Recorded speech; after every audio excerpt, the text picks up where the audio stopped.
যদি আল্লাহকে ভালোবাসেন তাহলে আমাকে প্লিজ 10টা টাকা ভিক্ষা দেন, আমি কিচ্ছু খাই না সারাদিন। ও ভাই কেউ আছে? এই ফকিন্নির বাচ্চা, রাস্তার মাঝখানে বসে রয়েছস, সর এখান থেকে। ভাই ফকিন্নি করেন না ভাই, আমি কিচ্ছু খাই নাই, আমাকে প্লিজ 10টা টাকা দেন ভিক্ষা। আমার বাসার সামনে থেকে যা। তোদের মতন ফকির আইসা আমার বাসা থেকে চুরি করে, আর কখনো যেন তোকে আমার এলাকায় না দেখি। ভাই 5টা টাকা ভিক্ষা দেন না, অনেক খিদা লাগছে, সারাদিন ধরে কিছু খাই নাই। আমার ঘরে তো চাল কিনতে হবে, এমনি আমরা মিসকিন মানুষ, দিন এনে দিন খাই। আপনাকে যদি আমি খাওয়ার জন্য টাকা দিই আমি কি খাবো? যাই হোক, আল্লাহ পাক মহান, আল্লাহর উদ্দেশ্যে তোমাকে আমি কিছু টাকা দিলাম।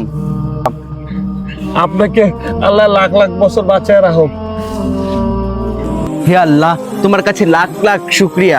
আজকে বুঝতে পারছি যে দান করলে কখনো সম্পদ কমে না। আজকে তোমার রাস্তা দান করেছি দেখে একটা বাড়ির মালিক হয়েছি, এখন বাড়ির কাজটা যাতে সুন্দর করে করতে পারি সেই দোয়া করো, আমিন।